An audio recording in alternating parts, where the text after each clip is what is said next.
Hi guys, today we're going to be talking about dilating lines and partitioning a line segment. The first topic is dilating a line. So when we dilate, we only multiply this y-intercept by the scale factor. The slope always remains the same. In order to do this, we must always get the equations in y equals first before we do anything. So we got a quick example here. It says that y equals 4x plus 6 is dilated by a scale factor of 2. Write the equation of the new line. So this equation's already in y equals, so what I do is I take this y-intercept, 6, and multiply it by the scale factor of 2 to give me 12. Now I write the new equation as y equals, keep the same slope, so 4, attach an x, and then plus 12. Simple as that. You just have to remember that it's same slope, new y-intercept. Because it's the same slope, dilated lines are always parallel, since slope is the same. So if I were to sketch these graphs of y equals 4x plus 6 and y equals 4x plus 12, we would understand that they are parallel. So the first one, say, starts at 6 right here. It's rising at a rate of 4 over 1. But then the other one starts at 12 up here and still rises at a rate of 4 over 1. So these lines are always parallel. The next topic related to dilating lines is scale factor. Scale factor is always referred to as the new over the old, and in this case it's the new y-intercept over the old y-intercept. So they give us this line y equals 5x plus 10, and it was dilated to create y equals 5x plus 35, and we're asked to determine the scale factor. So again, scale factor, sometimes we represent it by k, is equal to new over old. So we work backwards. We take the new y-intercept, 35, and put it over the old y-intercept, 10. And then we just simply reduce. You can type it into your calculator or you can do this in your head. We can divide both of these by 5. So then 35 divided by 5 is 7. 10 divided by 5 is 2. So the scale factor that was used to dilate this line is 7 over 2. Again, big idea with dilating lines is same slope, new y-intercept.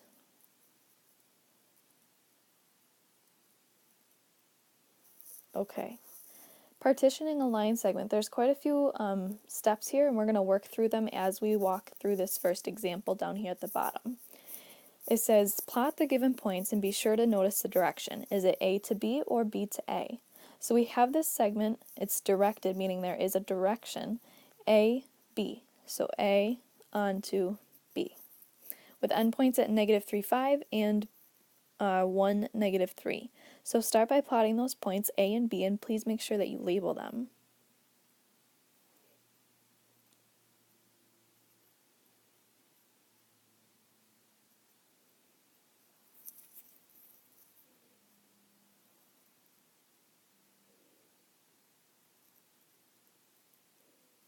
I do want you to connect them, and when you do so, try to use a straight edge, something like a ruler or the edge of your calculator, something to make them nice and straight and connected. The second step says find the change x and change y. So to do that, we use subtraction. Change means subtract. So I take my first x value and I subtract my second x value. Take my first y value and subtract my second y value. And then this gives me -4 and +8. The next step says to divide the change x and change y by the total number of parts in the ratio. So we haven't even read this second sentence yet. It says find the coordinates of the point that partition the segment into a 1:3 ratio, meaning that there are a total of 4 parts. And this is actually telling us how many from each point. Because we start with A and the first number is 1, that means we are 1 from A, and therefore 3 from B. That part's not going to quite make sense just yet, so just hang with me for another couple minutes. It says that we need to divide the change x and change y by the total number of parts. So take these changes and divide them by 4. Now you're going to see that I ignore negatives when I do this. The negatives don't matter in this instance. It just tells us how to move for our new changes. So we have 1 and 2. This is a change x and a change y, meaning that I'm moving from A towards B to the right 1 and down 2. And the reason that I said to the right and down is because I was looking at my graph and I said, okay, in order to move from A towards B, I need to move towards the right and then downwards. So what we're going to do now is start plotting points on our graph. Starting at A, move towards the right 1 and down 2, plot that point. From there, move right 1, down 2, plot the point. Right 1, down 2, plot the point. Right 1, down 2, and at this point you should land on B. If you don't land on B, that means you did something wrong. Either you plotted A and B wrong initially, or you found your changes wrong. So now from here, we're asked to find the point that partitions it in a 1:3 ratio. That's what we're talking about, 1 from A, 3 from B. And when I say 1 from, that means like 1 jump away from A. So if I look at my paper, and I start at A, and I go 1 jump away to the next point, that means I land right here. We'll call this point P. You can call it whatever letter you want unless they specify a point or a letter. I'm just choosing P for point. So now I have to state the coordinates because it says find the coordinates. So this is located at -2, +3. There's quite a few steps in this problem, but once you practice it, you'll get the hang of it and it'll be nice and easy for you. We're going to do a couple more questions that have come from the Common Core tests before we get a chance to practice independently. So go ahead and flip your paper once you have it. Number 1 says the line 3y equals -2x plus 8 is transformed by a dilation centered at the origin. Which linear equation could be its image? So whenever I see the word dilation, talking about lines being dilated, I'm always going to write myself this note. Same slope, new y-intercept. So my first step, remember, is to get equations in y equals. So we're going to take this equation, 3y equals -2x plus 8, and get it in y equals. To do that, we're going to divide by 3. So now we have y equals -2/3 x plus 8/3. I know it looks ugly with all of those fractions, but it's okay. All we have to understand is that when we get these answers in y equals, we need the same slope, but a different y-intercept. So now what we do is we take each answer and get it in y equals. When we find one with the same slope and a new y-intercept, that's going to be our answer. So I'm taking choice 1, and we have 2x plus 3y equals 5. Go ahead and work to get this in y equals. I'm going to do the same here on the video, just without talking, so that you have a chance to try it independently.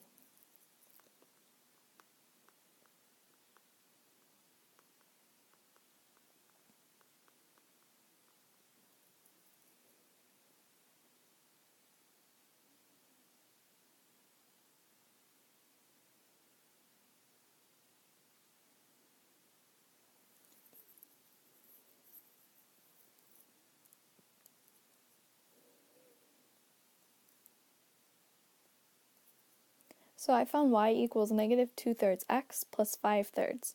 So I want to take a look at the slope, and I see that it's -2/3, and that does in fact match my initial slope, -2/3. And I look at the y-intercept, 5/3, and I see that it's different and new in relationship to the old y-intercept, 8/3.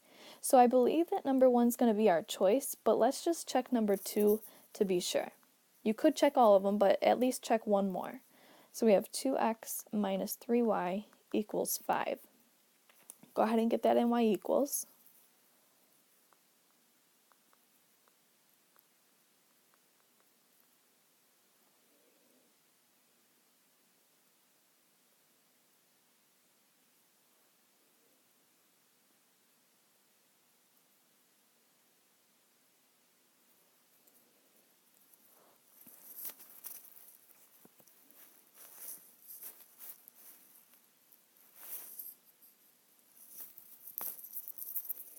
So this time I found y equals positive 2/3 x minus 5/3. So if I look at this slope 2/3, it does not match my initial slope of negative 2/3. So it's not the same slope, but it is a new y-intercept. However, because it's not the same slope, then we cannot choose choice 2. And the same process would happen if you chose choice 3 or 4. You would find that it's not the same slope, which always will lead us back to the one that had the same slope. Choice 1. Number 2, another Common Core question, says that line L is mapped onto M by a dilation centered at the origin. We're talking about lines being dilated, so write yourself the note. Same slope, new y-intercept. With a scale factor of 2. The equation of line L is 3x minus y equals 4. Determine and state an equation for line M. So again, first step, get it in y equals. We have 3x minus y equals 4. Go ahead and get this equal to y.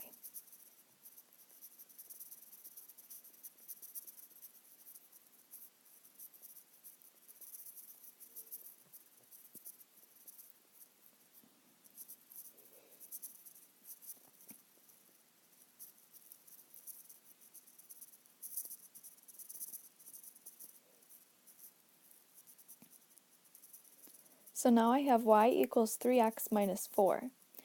Remember that we said same slope, new y-intercept. And the new y-intercept comes by taking the old one and multiplying it by the scale factor. So this is step 2. Negative 4 times 2 is negative 8. So then step 3, the last and final step, is to write the new equation. Y equals 3x, same slope, minus 8, new y-intercept. Moving on to number 3, we've got a partitioning a line segment problem. It says the coordinates of endpoints A and B are A, negative 6, negative 5, and B, 4, 0. Point B is on AB. Determine this and state the coordinates of point P such that AP to PB is in a 2 to 3 ratio. So first I want to notice the direction. A goes to B. Then I want to plot the points. Negative 6, negative 5. That's point A, and point B is 4, 0. Remember to connect them using a straight edge. If you don't, sometimes it's hard to figure out once you plot those new points where exactly they lie.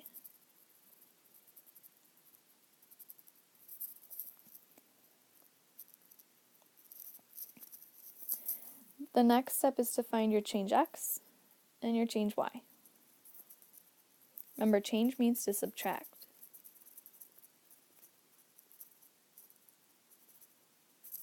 So I took negative 6 minus 4 and negative 5 minus 0. Negative 6 minus 4 is negative 10.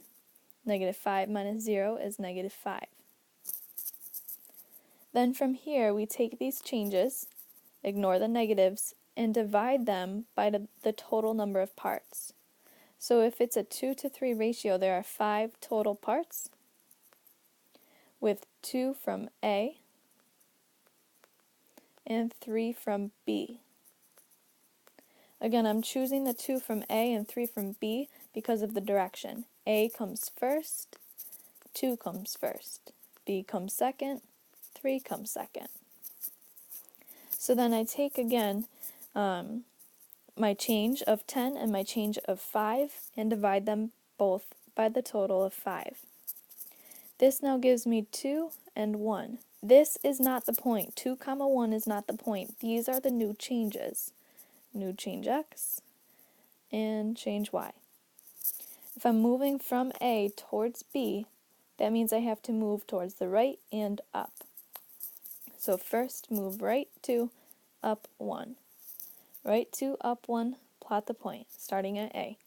Right 2, up 1, plot the point. Keep doing that.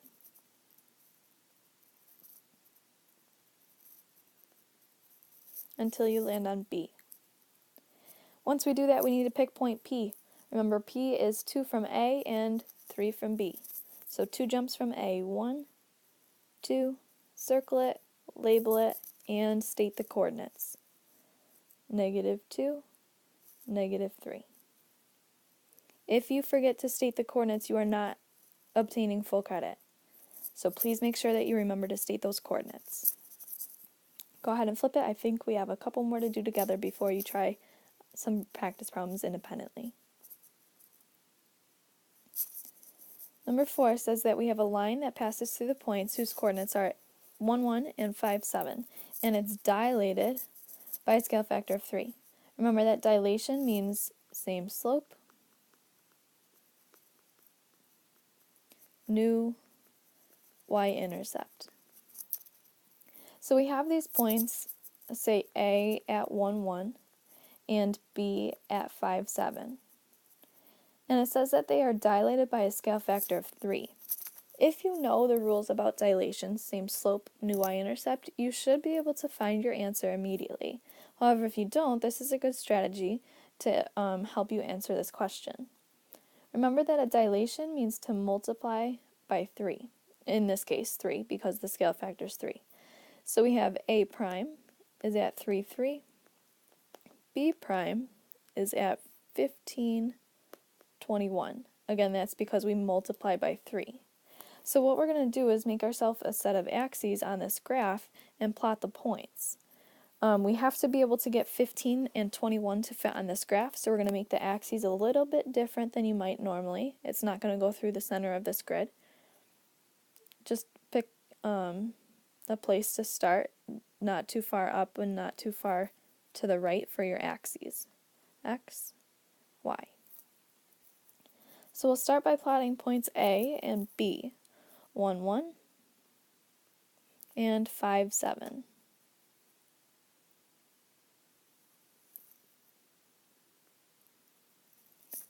A, B, we're going to connect them. Then next we're going to plot points A prime and B prime. 3, 3 and 15, 21.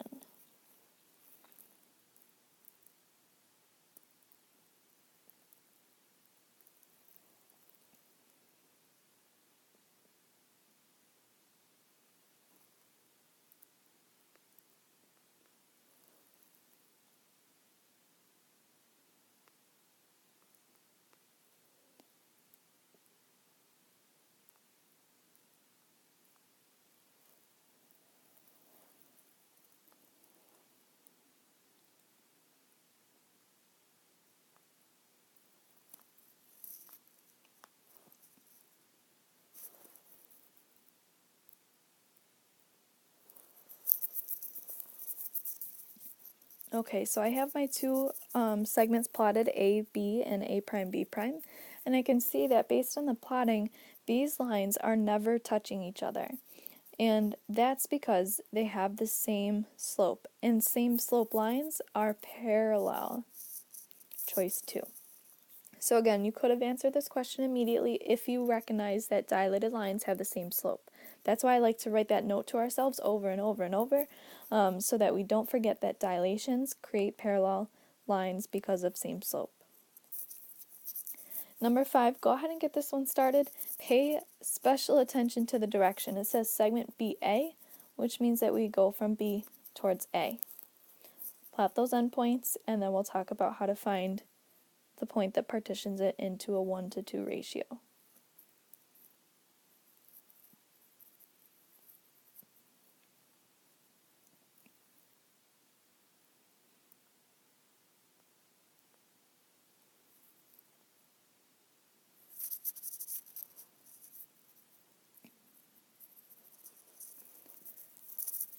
Remember, the first step is change X, change Y.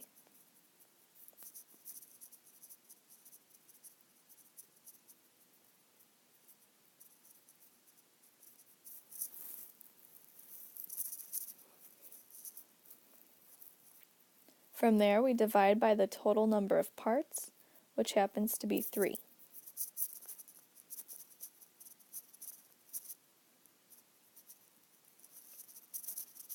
This means I'm moving, well, this time, pay attention again to direction, B towards A. from B towards A, we move towards the left, and then we move down. So left 3, down 2. Plot those points, left 3, down 2.